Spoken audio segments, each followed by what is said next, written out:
Have you ever had an idea or heard an idea, thinking it was brilliant, only to realize that the idea is not that new and didn't come from where you thought it did?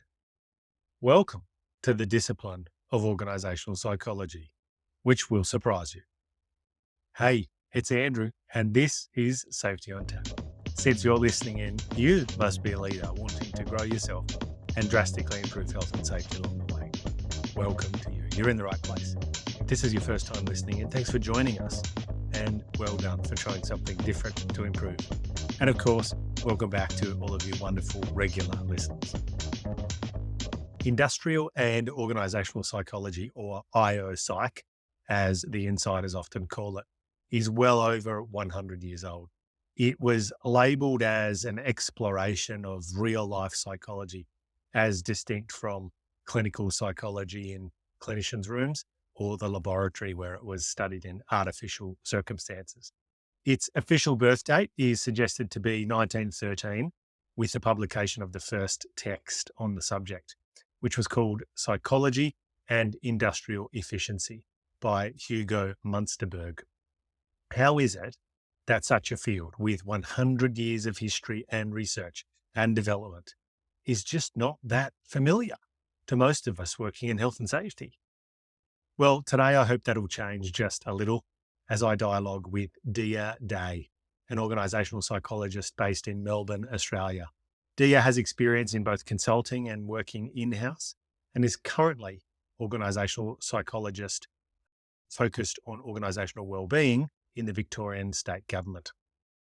When I first met Diya, I found her curious and generous. And that is a great combination in my book. So it was only natural that I would invite her into a conversation with the Safety on Tap community about how industrial and organisational psychology relates to and can enhance work, health and safety. Here's my conversation with Diya Dey. Diya Dey, welcome to the Safety on Tap podcast. Hi, Andrew. Lovely to see you here.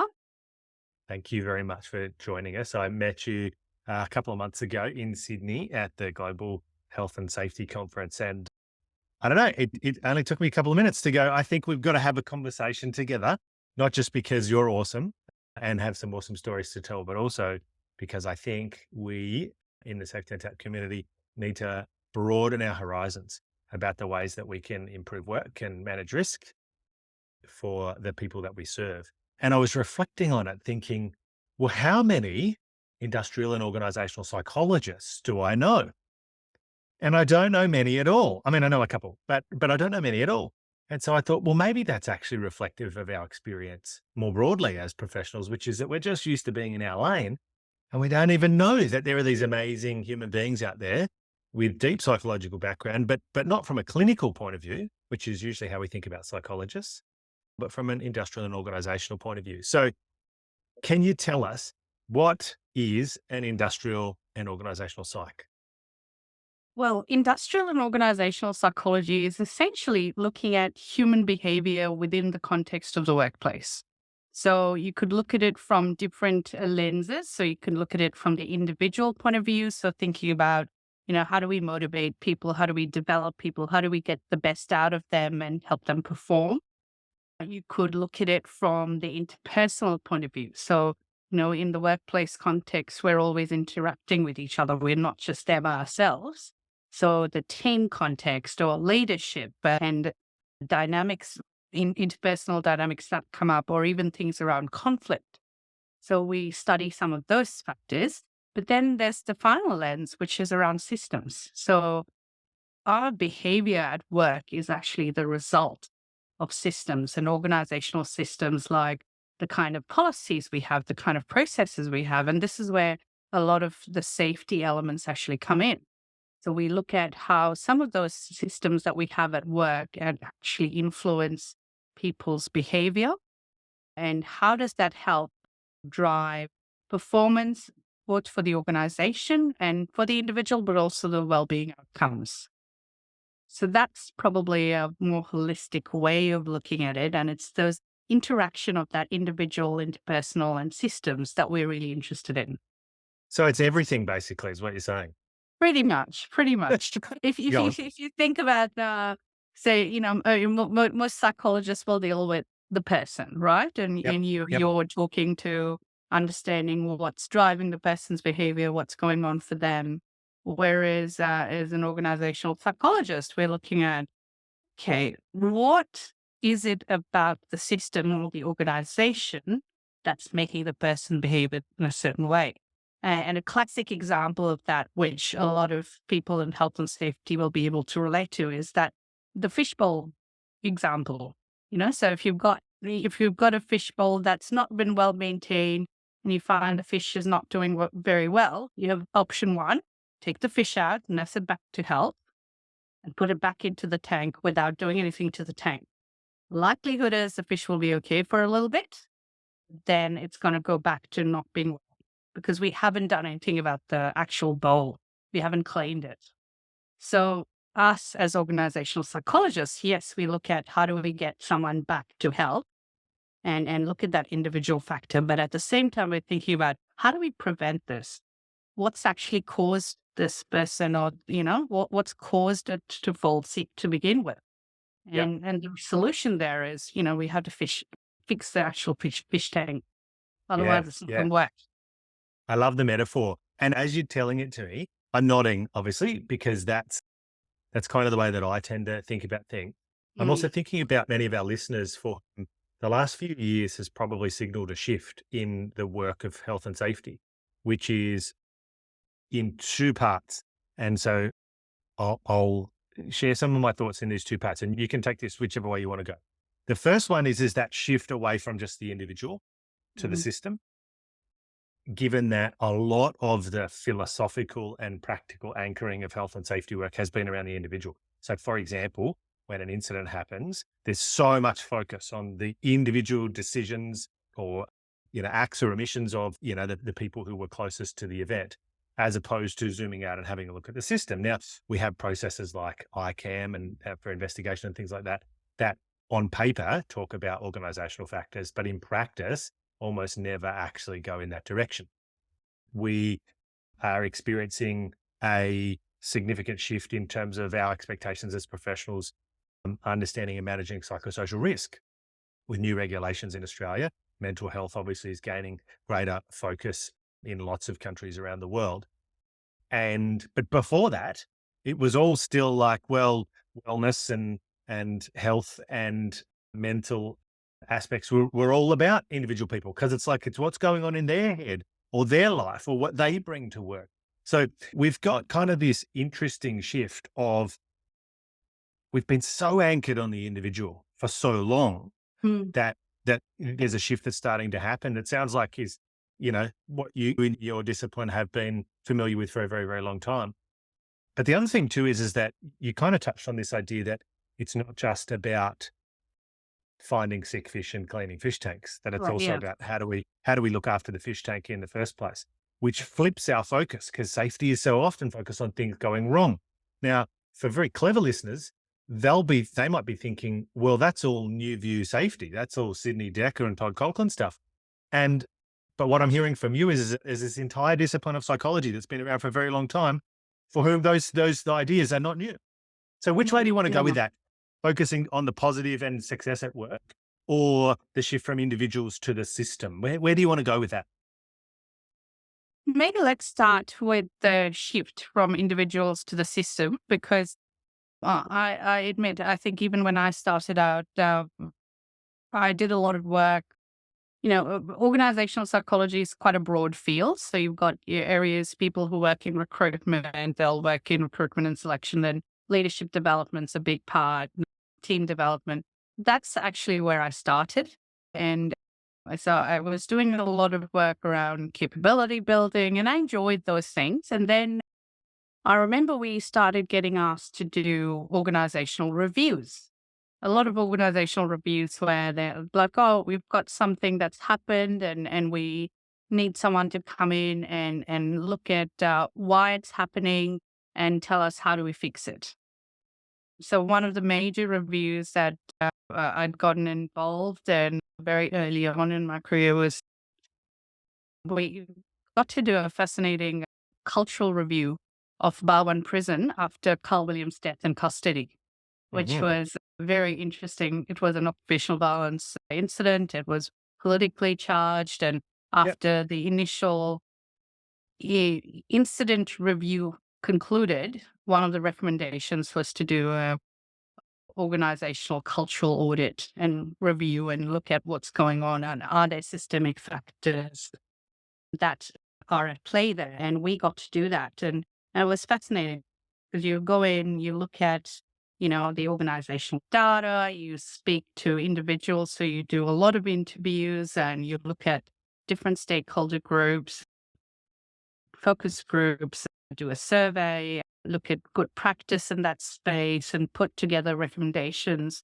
And, at the time we did it as a review, but now when I reflect on some of the work we did there, it's pretty much what we recommend around a risk management process. So you're going Okay. in, you're looking at the current stage, you're looking at the data, you're looking at consultation. So you're mapping out all your stakeholder groups, people who are most affected by it, speaking to them, finding out what's happening, and then looking at developing controls or recommending controls. So it was Mhm. something that I fell into almost because I found that systems approach really interesting and looking at, all right, so there are all these other things that are happening. So if we just focus on leadership or just focus on, you know, safe practices, it's not going to be enough. We need to look at it more holistically. And that's going to actually improve the overall outcomes. So that I found myself gravitating towards that kind of work because it was more comprehensive, because you actually understood so much more about why people did what. And a lot of the work I'd done early on actually did have to do with occupational violence and aggression incidents in youth justice or in other environment correctional services like that. And it just meant that, you had to look at incidents within that broader context, something we talk about a lot now. And I think it's come a lot more in people's consciousness right now because Mhm. of the legislative changes and people talking about systems. But it's something we've been looking at for a very long time.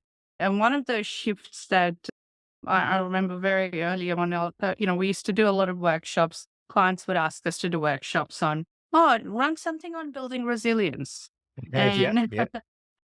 we had a really good program on building resilience. So we would run it. And I remember I was running one at one point of time with a group of school principals. And at the end of the session, one of them came to me and said, "Oh, I really enjoyed it and it was great.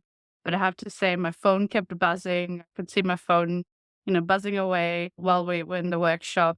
And I kept thinking, oh no, I have to stay up pretty late to try and get all my work, get through all my emails before I go back to work tomorrow." And it was one of those moments where I think I heard her say that. I'm like, all right, we're getting something wrong here if we're just doing the resilience piece and we're Yeah. just focusing on the individual piece because we're not looking at what the source of the problem is. Yeah. And Yeah. that's where the systems approach can really help. Yeah. And, you're looking at how do we help individuals, but you're also looking at what's the broad, what's within our control to shift, really. Yes. Yeah, absolutely. Mm. And it's interesting if you use prison as an example, we don't get a choice about the Yeah. people that end up in the prison system. Yeah. So it raises some interesting challenges about, well, how do we do this? It Yeah. calls to mind a member of one of my coaching groups who Mm. has spent a little bit of time working in prisons, and they did a pilot program which was looking at early indicators of aggression, occupational violence Mm. in prison. And the intervention itself was actually getting prisoners involved in training guide dogs. Yep. And you go, so this is an interesting example that kind of just popped into mind as you were talking, because we go, huh? So so let's imagine the safety people are going, no, no, no, yeah, but we've got the risk assessment and the risk assessment has controls. But hang on a second, how does this fit together if you go, we get prisoners to train guide dogs and Yeah. then violence goes down? Now, there's two different kinds of logics, I suppose, that we're talking about here, which is identifying, assessing, and controlling risk using a hierarchy of controls. And then there's a slightly different kind of logic with the guide dog training example. Can you talk us through how risk assessment is something that we're familiar with fits into this picture, but also where it doesn't, in the sense of having other kinds of program logics that you might use? Mm. I think what you've talked about, like that example, is a really great one where you are looking at it from beyond the standard risk assessment process. Because if you're just going through a risk assessment process as a methodology and you're following the methodology to a T, you're likely to miss the bigger picture. Okay. Because really, when you have an issue, one of the first questions I ask is, okay, talk me through what happened, or talk me through what do you do in a, and say if I was going into a prison, I would ask the question around what does your day look like?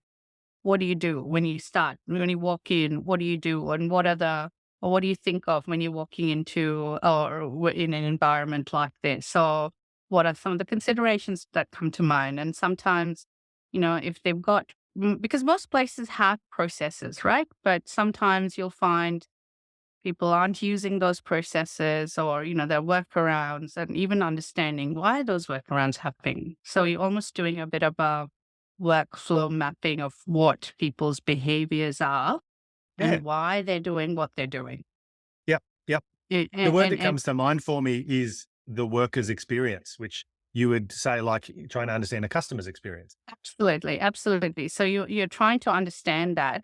And in that context, the prisoners and their behavior is also important in terms of, if you think about their context, so, what is it, are there certain points in their routine or schedule that increase their frustration? Are there ways in which you can engage them? So the guide dogs are getting them involved in training guide dogs. It's actually, a way for redirecting their energy into something constructive.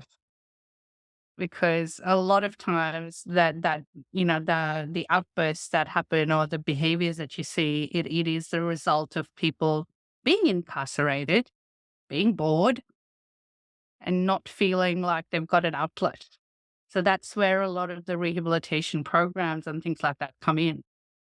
So if you've got effective ways to redirect or channel people's frustrations in different ways, I think that's a fantastic approach, because you're kind of looking at it from two elements. You're looking at it from the employee point of view, but you're also looking at it from the customer point of view. Oh, not customer, but stakeholder point of view. But the same example could be translated into, say in a healthcare context, or it could be translated where you're dealing with customers who might have certain points of frustration. So even understanding what their experience is and mapping their journey and looking at what are the points at which, so if you're experiencing a lot of occupational violence and aggression, if you're mapping out what are the points at which stakeholders get really frustrated and why they're getting frustrated. Sometimes, and I've seen this happen, sometimes it's because maybe the paperwork or the forms they have to fill out are too complicated, too legalistic, and not really taking that kind of trauma-informed approach. Yeah. So sometimes I've seen, they've just simplified the instructions, and that's reduced that point of tension and the level of aggression their frontline staff have experienced. Yeah. Yeah. Yeah. It's Absolutely. actually doing that kind of holistic experience map about why are people doing certain things, and then try and come up with the solutions rather than just, oh, this is a safety issue, we need a safety solution. Yes. And I think so your word holistic, and then that beautiful sentence there, I think picks up on one of the common objections that I hear from health and safety professionals as we realize that our role needs to shift to be future fit, which is that they kind of say, okay, so we're not just now driving safety processes and systems. Our job is to influence work overall. So then they're like, yeah, but that's everything. So when I said that to you at the start, it's like I wasn't being facetious, because Yeah. the safety people are then going, okay, so my job is to like have my finger in all the pies and be influencing the design of how work is done, designed and executed. And it's like, so you're just saying that the safety person is now an everything person influencing everything in an organization. It sounds like you're talking about the potential to do that quite deliberately and intentionally, but it's also, I suppose, a bit of a ridiculous proposition in the sense that we can't do everything. So how do you decide what guides you um, in deciding what to focus on, what's important? Very good question. And I think the answer there is having an interdisciplinary approach, because Hmm. I'm very conscious of the things that I can rate, and the things that I have limitations on. So with the examples that I was talking about, so I've gone into industries where I've known nothing about them. But part of it is going in thinking alone, knowing that, okay, I've got a certain process that I can adopt. But part of it is also engaging with subject matter experts on the ground who can tell you what's going on. So you don't Yeah. always need to know, you don't always need to have the solution. And that's Yeah. a really interesting position to be in as an expert. If you think of yourself as an expert and thinking, oh, I don't really know all the answers, but I think that's okay. I think part Do of you our think of job yourself as an expert? I think of myself as an expert in process, in Uh-huh. engaging and asking the right questions and getting to a solution. I won't say I'm an expert in a particular topic. I'll say Yeah. I'm an expert in understanding behavior and understanding, asking the right questions and getting Yeah. to a solution. Yeah. So Yeah. part of the trick there is thinking about, who do I ask? Who are the right people to ask? Who are the right, you know, who are the knowledge experts on the ground that I should ask? Yeah. And going beyond the policy, going beyond, so it's that lived experience point of view. So often, and also talking to where if it's a situation like this, yes, you talk to and their health and safety representatives, but I'd also talk to HR. I'd also talk to the operations manager. I'd also talk to a couple of people on the ground and say, what's your experience like? Because they'll all have slightly different lenses. Yeah. And sometimes you need all of that in order to identify what's happening and see the big picture. Yeah. I love So, this. I appreciate that you've highlighted the how we can have expertise without having all of the content knowledge. I think that's a real yeah, sticking point for health and safety people. Again, historically, having been yeah, expected to be the people who are consulted for the answer to the question, which is like, what's the minimum requirement here? Is this yeah, acceptable or not? Is this yeah, risk too high or not? Is this compliant or not? And so I really appreciate that you described your expertise in the process, which is very much like the work that I do. I say yes, I describe my work as effectively almost contentless in the sense of creating containers and processes to define where are we trying to go, where are we right now, and how are we going to get there. Is that kind of aligned with what you were saying? absolutely. And look, there are certain areas of expertise you develop along the way. So I think a lot of the expertise that I'd say I have now in different subject matters is probably because of the work that I've done in some of those areas. So when I've had a project or, and I've gone to do a bit of a deep dive into it. So you go through those experiences, but at the same time, as practitioners, you're also looking at what's good practice. What does the research tell us? What's worked before? So you're building up your knowledge base as you go. So you Yeah. don't have to go in with the knowledge, but you need to know how to kind of get the right information at the right time to provide something that can hand on heart say, this, let's try this. This Yeah. might work. Absolutely. And I, Yeah. again, just wanted to underline there what you said quite quickly and breezily about looking at the research and the evidence and coming up with Yeah. an approach to try that evidence informed approach, something that we should Mm, be doing as mm, health and safety yeah. professionals. We don't really do Yeah. very well. Now, I wanted to shift gears a little bit and talk about your work in context. So let's go a little bit deeper.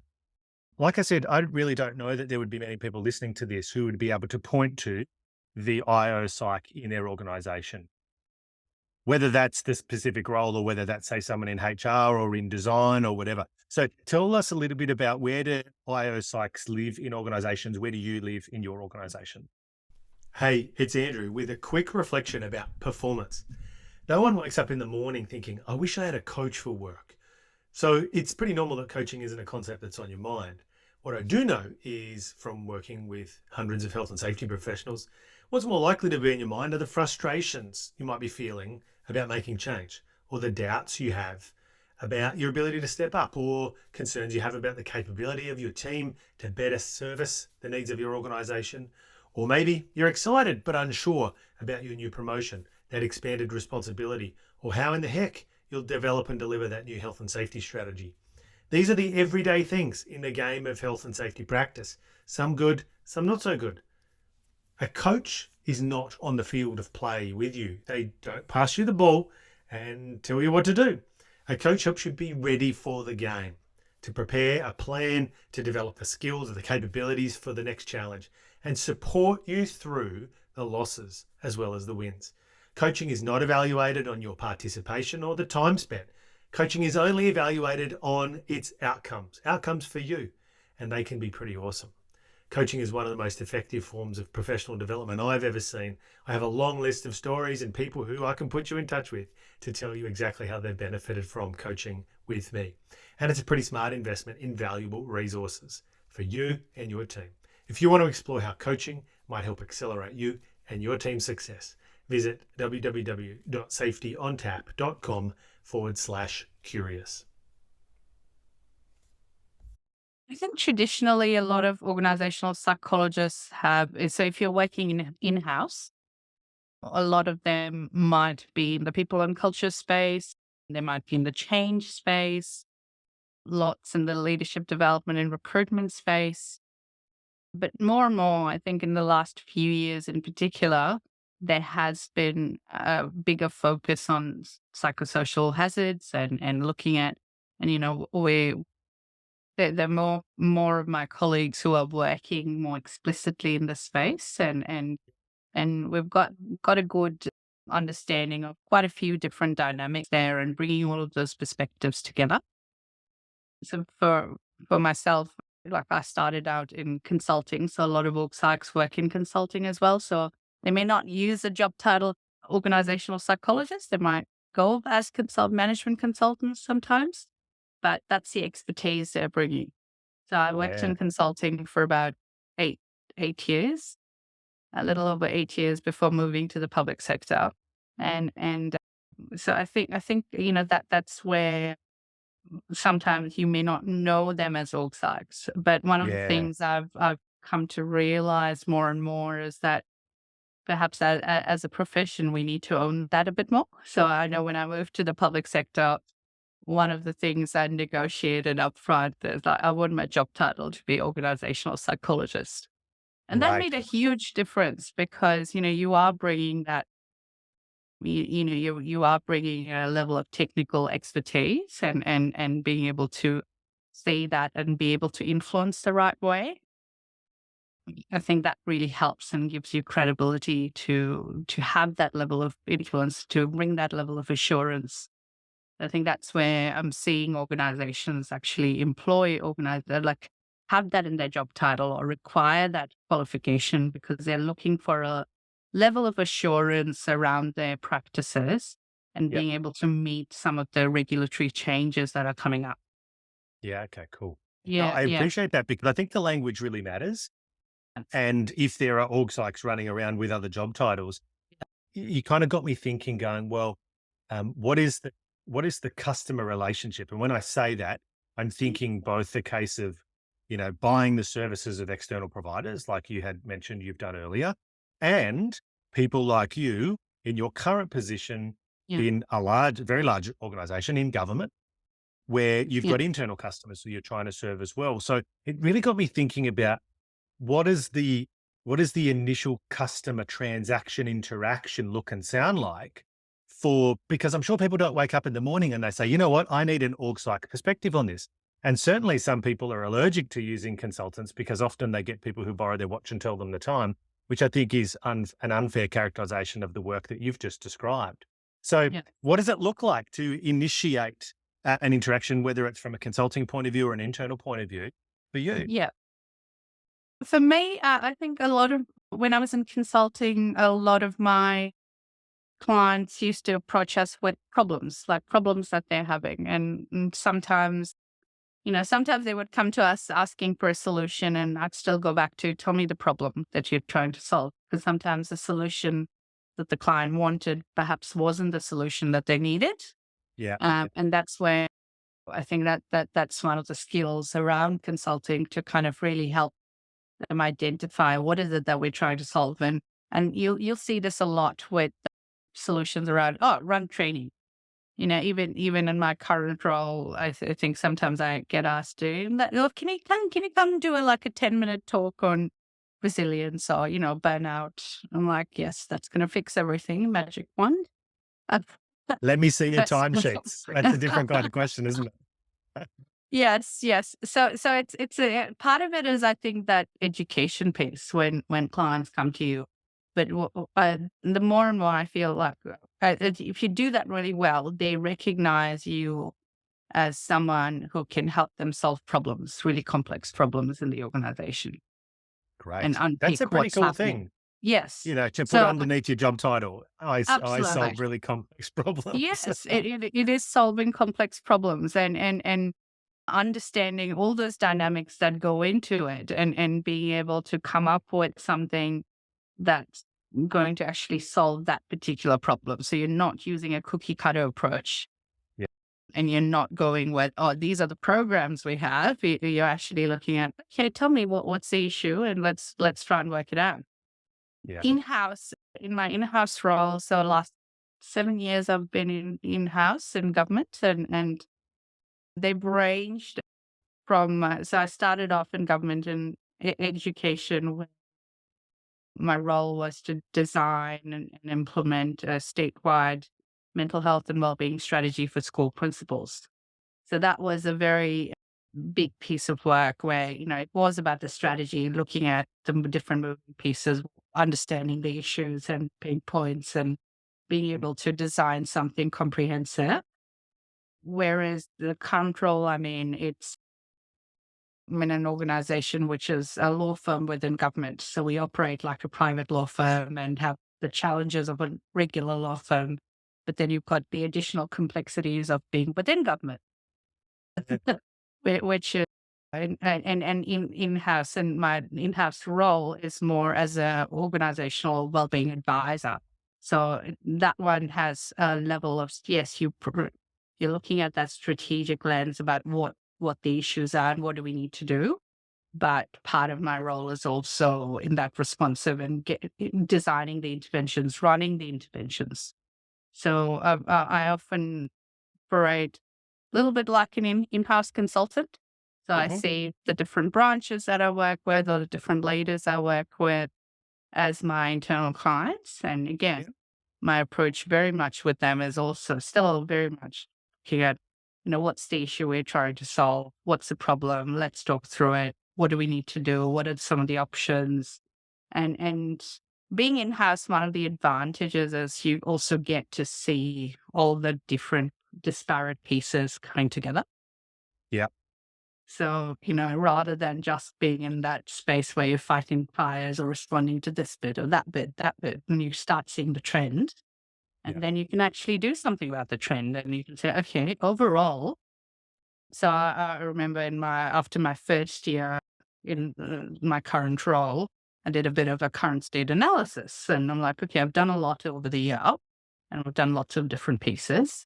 But if I'm looking at all the data and looking at all the work I've done and all the issues I've heard about, these are 4 things we need to focus on for the next couple of years. So then, really zooming in on that and making sure we're getting the right areas of focus, and that prevention space that you were talking about, and making sure we are looking at those positive factors, not just these are our risks, we need to manage it, but how do we buffer against those risks? What are some of the cultural factors that will actually prevent those things from happening? So you can go into that prevention space if you have that bigger picture, and if you can identify what those things are. Yeah, I appreciate that. One of the things I've been saying to people recently is that this challenge of us making work better is that we have to make better work. Yeah, So absolutely. to make work better, we got, and now people go, huh? Hang on, that's the same thing. And I'm like, no, it's not. So we have to figure out ways for us to improve the work that's happening, which means that it has to be different from the work that we did yesterday. Now, you Yeah. mentioned the word intervention there, as Yeah. well as you talked about zooming in and zooming out. Now, a Yeah. client of mine, one of the metaphors that they use with their leadership team is the idea of the difference between the dance floor and the balcony. And this probably came from a book that someone else wrote. I don't know the source of it, but that often we're on the dance floor of our day-to-day work, and it's dark and noisy and smoky, and we're Mm. getting bumped around and jostled around. And when I said this in a group coaching session the other day, someone said, and it's sticky. And I just went, what do you mean? And they're like, well, you get drinks, spilled on you and the floor is, sticky or whatever. I'm like, okay, cool. But overall, it paints kind of a chaotic kind of picture. Yeah. Now, some people Yeah. love that, but you can't spend your whole life on the dance floor. So Mm. when you step off the dance floor, you've got the opportunity to go up to the balcony and you can look down at the dance floor and you get a totally different perspective of exactly the Absolutely. same situation. So I kind of got that sense in what you were talking about. So I'd love to hear from you a little bit more about, and maybe it's those four things you talked about. You zoomed out, you went to the balcony, you said, this is what the broader picture looks Yeah. like. And then you said, okay, well, we need to zoom in on these couple of things and interventions in particular. Talk us through what do interventions look like and how do they fit in the big picture for you? So if I use that example where, I identified a few key issues, and at the time we were still in lockdown in Melbourne, and part of one of the big factors was, what would work look like when we start going back to work, and how do we work through the hybrid working functions, and what does that look like? And you can almost anticipate there are going to be some issues that come up, that there's hesitation around people coming back to work, and people have developed different practices while they've been working from home. So there's a whole piece around that transition. So that was one of the areas that I focused on. The other one for our environment was, say, something like vicarious trauma. Okay. So that was one of the primary reasons for, I think, my role being created to begin with. And it was developed after the Kozarov decision around vicarious trauma in Victoria. And there were a whole bunch of recommendations there around what organizations need to do better in terms of preventing and managing vicarious trauma. So that was, again, a big focus area for me. Workload was another one. Can I pause you there before we Yeah, get to yeah, workload? sure. Just for the listeners who haven't heard that phrase, vicarious trauma, do you want to give us the 30-second summary of what that is and why it's a risk? Yeah, sure. So vicarious trauma is essentially secondhand trauma. So if you think about our environment, we've got lawyers who deal with pretty awful subject matter, and examples of, sexual abuse or trauma or horrific crimes being committed, photo evidence, affidavits, statements from witnesses. All of it can be quite challenging to read, and it can be taxing on the individual. So vicarious trauma is looking at that element of, that secondhand trauma that you get when you're engaging with materials that describe other people's trauma. Mm. So it does tend to have an impact over time. And I had a really good example of where, someone said it's like, think of it as a sponge. So, you're absorbing water, you keep absorbing water to a certain point, and then after a certain point, it doesn't work. So, you see it a lot in first responders, you see it a lot in emergency management, where people work, who are working in that space, dealing with this day in, day out. And initially you might think, oh, I'm okay. And it's not really affecting me, but it tends to build up. It's cumulative in nature. Yeah. And at a certain point, it gets to a tipping point. And often it depends on other things that might be happening in your personal life. I remember someone I used to, like when I first did this kind of work with courts, one of them had said, oh, I was fine doing child abuse cases till I had my own child. So, Right. Yeah. again, your lens changes and the way you look at the material changes and the impact it has on you changes. Yeah. So Yeah. this is where, as an organization, it becomes really tricky to manage because everyone's looking at it differently. How do you Yeah. have, and in certain professions, there is an inherent risk. You can't actually eliminate risk. That is Hmm. the nature of the job. So Yeah. you need to then look at how do we minimize the impact of that risk? What can we build around it that actually minimizes the impact and reduces the impact as much as possible? Awesome. Thank you. Appreciate Yeah. left turn. I just thought some No, listeners no, wouldn't have that's all been right. exposed to that. You were going to then talk about workload as another topic. Yeah. So that's probably an area I'm very passionate about because I feel like it's one of those problems that every organization I've worked in has had. Every person I speak to has an issue around workload. And it's one of those risk factors that we know exacerbates other risk factors, Okay. be it physical safety, psychological safety. It Mhm. actually triggers a whole bunch of other, it can increase errors. It can make prevalence of other risk factors much higher. And it's one of those things that I feel organizations don't know what to do anything about because they're like, oh, but the work needs to get done. What do we do? It's not like we can say, oh, we're not just when we get to this point, we're not going to do the work anymore. And so I feel like it's one of those wicked problems that people grapple with. And it was one that I really wanted to put front and center. I'm like, no, we have to do something about workload because it comes up in every survey. It comes up every Yeah. time I don't think anyone can do a risk assessment and not come up with workload. I would be surprised. And it's It- interesting too, as you're talking about it, Yeah, yeah, because again, just zooming back out to yeah, the yeah, systemic context we're talking yeah. about, you work in a government system. Government's job is Hmm. to deliver services to its Yeah. shareholders, who are the taxpayer.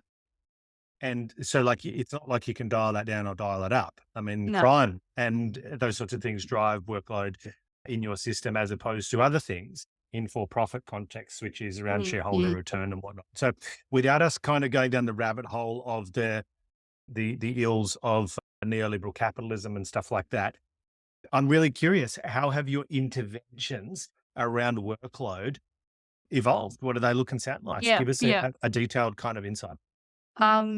Happy to. As I say, when I started looking at workload, I think one of the first things that I asked was, did a deeper dive into what's causing the workload pressures, because often people, when I speak to people, they'll say, "Oh, we just need more people," Hmm.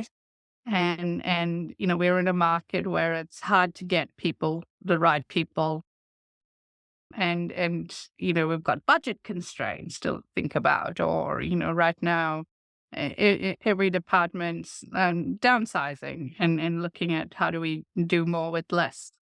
All of those kind of considerations come in, so it's not a very simple formula. Oh, you just need more people to do the work. Hmm. Hmm. That's always the default position people go to. So my starting point is often when I'm talking to people about workload is to say, oh, all right, let's put the recruitment side aside for the time being and say that's not a possibility. What else could we think about that might impact on workload? Sure. And some of the things that I found were things like single point dependencies in terms of skills. Like, there are certain people in every team that are completely overloaded because they have certain skill sets no one else does. Yep. Or there might be there might be people who aren't necessarily performing optimally, but we are not looking at bringing them up or building them up so that we can balance the workload. Sometimes it's about how the work gets done. Some of the examples I would hear from people about workload were things that pointed to fundamentals around good delegation and clear instructions about what needs to be done. Yep. I often use an example of when I talk about workload and I try and reframe workload as more than the amount of work. It's about Mhm. feeling overwhelmed. So if you think about workload as feeling overwhelmed, Yeah. So what it's not can just make the you feel? objective No, quantity. no, it's not just the quantity. And the example I use is which a lot of people find very relatable, is my first experience of trying to do procurement in government. Just follow the Um, process, Diya. yeah. So, I wanted to procure this project and I knew very clearly what I wanted. I was very clear in my head about what I wanted to ask for. I asked my director, I'm like, what do I have to do? He says, oh, just go on the procurement website. You'll see the forms there. I went to the procurement website. They had about 15 forms on it. I looked at it and I'm like, okay, I looked through the 15 forms. I'm like, I think it's this one. So I started filling it out, sent it up to my director. He comes back to me and said, no, that's not the right one. I'm like, okay, nothing more. So I go back to the drawing board, look at the list again. I'm like, okay, maybe he's wanting this one. So I filled that one up, sent it to him. No, this is not the right one. So at that point, I just went, I'm like, so can you tell me which one is the right one? And he's like, oh, it should have a table that looks like this. So I got a description of a table. So then I went into every single form to look for one that has a table like that. Found that one, filled it out. He approved it. It went on to procurement and they came back and said, no, actually, that's still not the right form because your funding source is different. So by then, I had spent a week doing something that should have taken me 2 days. Yeah. 2 days at most. I'd spent a week doing that. And I actually felt really incompetent because I'm like, how can it be this hard? And what am I getting wrong? Yeah. And we ended up with me in tears on a Friday afternoon. And my director said, oh, I think you should go home early. Because that'll solve the problem. Wow. But anyways, I did. I remember I came back on the Monday morning and I said, okay, can we have a debrief? Which a lot of people in government aren't used to. As psychologists, I'm very used to debriefing when something happens. Mhm. But I had a debrief with him. I said, look, I've been reflecting on what happened. And I'm like, let's look at all the different things that went wrong. Number one, I was doing something I've never done before, but I didn't get very clear expectations about what the output needed to look like. I didn't get an example or a template or here's one we've done before, use this. So there were a whole bunch of things that could have happened at that time, which could have helped me get it right the first time round. Then when I got it wrong, I didn't get a lot of good feedback or, in terms of how do I get it right? Mhm. What do I do and how do I change this around? So it was that frustration of having to rework something over and over again. And that's something I see in a lot of knowledge-based professions. Yeah. Including in law, because, you're doing something, you're putting a lot of effort into it and you want to get it right. But then if you get told, oh, no, that's not right, that's not what I wanted, it's quite demoralizing as well. Mhm. And it makes you feel overwhelmed. I don't want to do procurement ever again, which wasn't the case, but I did have to do it. But, it creates those it makes it a issue when it didn't have to be an issue. If you think about it from a prevention point of view and from a workplace point of view, there are all these little things we could have done along the way that could have stopped me from feeling overwhelmed. Mhm. Mhm. Yeah. And none of it had to do with the amount of work. It had to Yeah. do with how the work got done, the supervision I received, the instruction I received, the role clarity I had, all of those things that we talk about with psychosocial risk factors come into play. Yeah. That makes perfect sense. Yeah. I'm conscious that we're coming to the end of our conversation. Yeah. One of the things that I love asking people who work in the health and safety space is, what's the thing you're most proud of because of the impact that it made? So we can do lots of things that are impressive processes. Yeah. We can build stuff, or we can, rejig things around. We can train people or whatever it is, but that's not the same thing as the actual impact at the end of that process.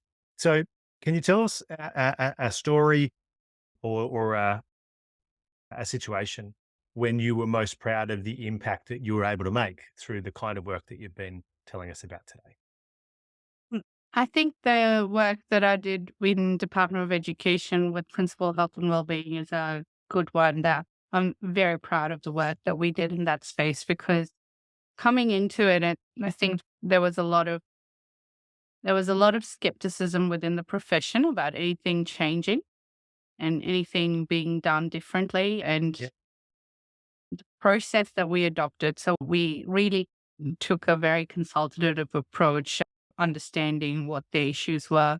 We worked very, very collaboratively with the peak associations and unions to the point where, they actually helped us promote the work that we were doing because Mm-hmm. they felt like we were doing something that would actually help the profession. And I think the work, if you get some of those interventions right, and if you get some of the work right, I remember one of the strategies we had in that principal health and wellbeing strategy was around workload again. And we were looking at how do we minimize the amount of work that each person has to do. And part of it was designing a technology solution that developed templates for policies. Something as simple as that. Yep. And we found that it reduced, I remember one of the principals coming to us and saying, oh, rather than telling us how to cope with our job, you're actually making our jobs easier. And that's Nice. really what we want to get out of That's it. the Like, point. Yeah. how do we make people's jobs easier? How do we make it Yeah. easier for them to do? They're passionate, and like every profession, every group that I work with, I'm blown away by what they bring and how much they care about what they do. So really, if we think about our roles as making it easy for them to do what they need to do, and this is where sometimes I find there's a little bit of it's almost like counterintuitive because people see health and safety as compliance and processes and that administrative burden that comes into play.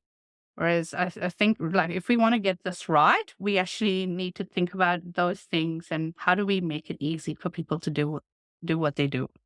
Absolutely. I really appreciate that. I'm smiling because my father-in-law has just announced his retirement. He's a school principal of quite a long career.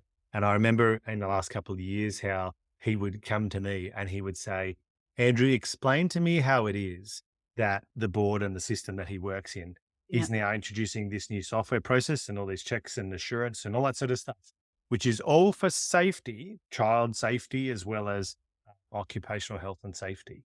And yet it's actually just like increasing my work and my stress and my disconnection from the people who I work with, including the Yeah. students. And he says, that's not how it should be. And I said, you're right.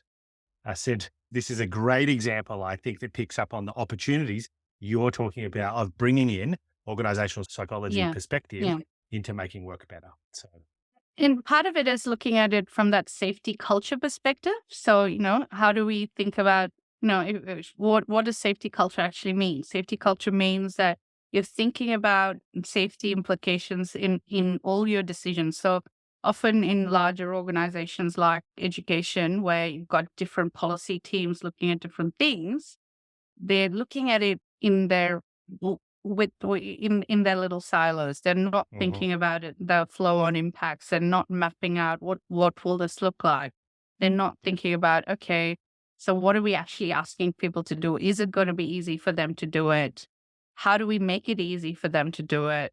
Is there another way to get the same outcomes without all these processes in place?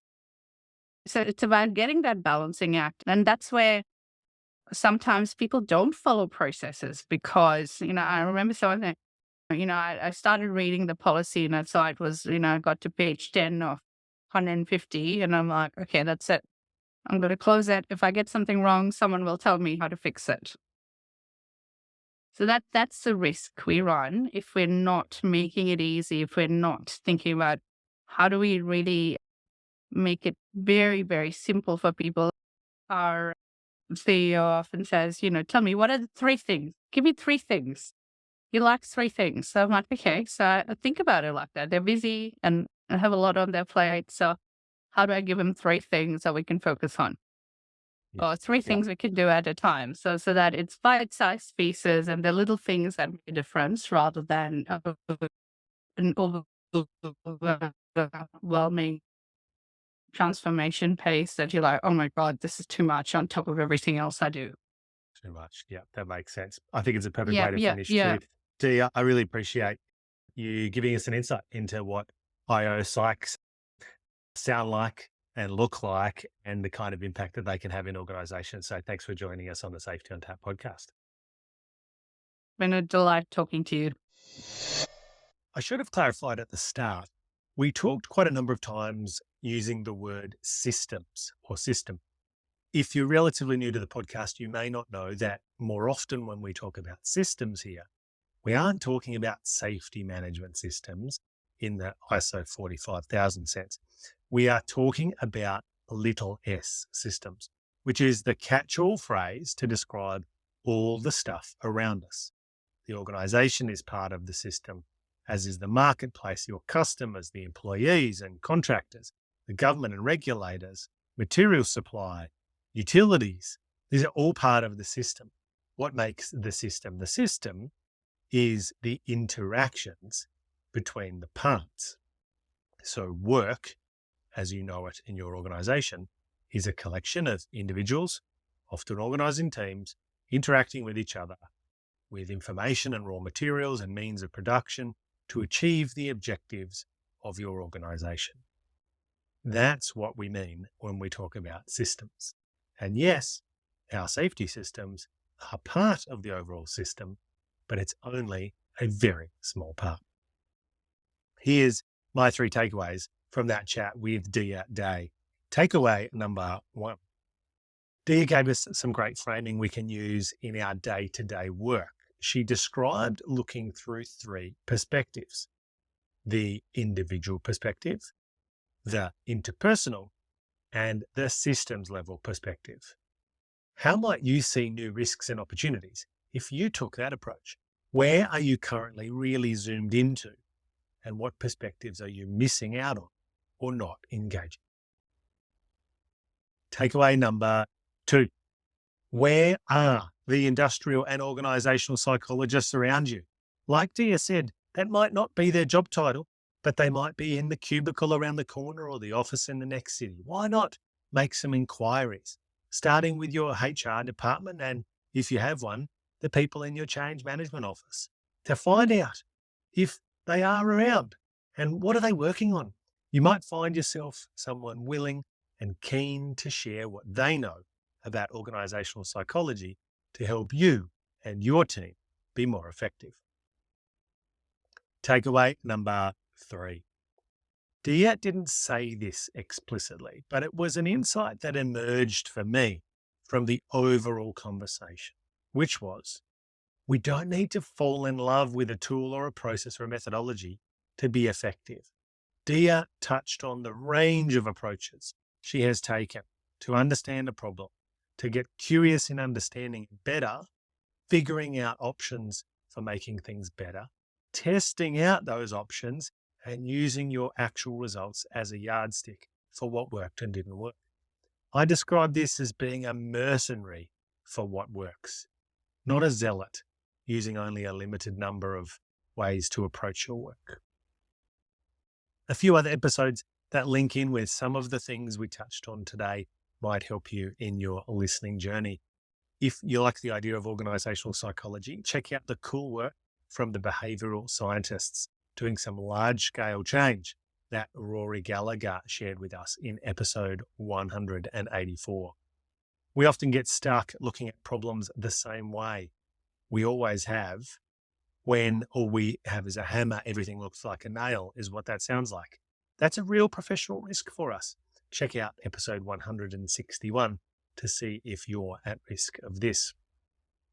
We also talked about experiments in the way that Dia talked about interventions. And we've talked about experiments in no less than 30 other episodes of the Safety on Tap podcast. But just a few you might get started with. Episode 120 with Michelle Oberg, and episode 108 with Daniel Hamador. Oh, and episode 127 on experimental interventions for decluttering could be interesting too. There's also 2 mindset problems that we face when we are experimenting, and that is the need to let go of the past. So the problem is when we hang on to it, and the fear of failure. Episode 134 will help you work out what you should stick with and what you need to let go of. And episode 164 warms you up to the idea of failing as a part of a good strategy. All of those episodes are linked in the show notes over at safetyontap.com/EP219. And if you're listening on your favorite podcast catcher, is that the right word? Podcatcher? Then in the show notes inside your app, you'll see the hyperlinks to those episodes as well. Thanks so much for listening. Until next time, what's the one thing you'll do to take positive, effective, or rewarding action to grow yourself and drastically improve health and safety along the way? See ya.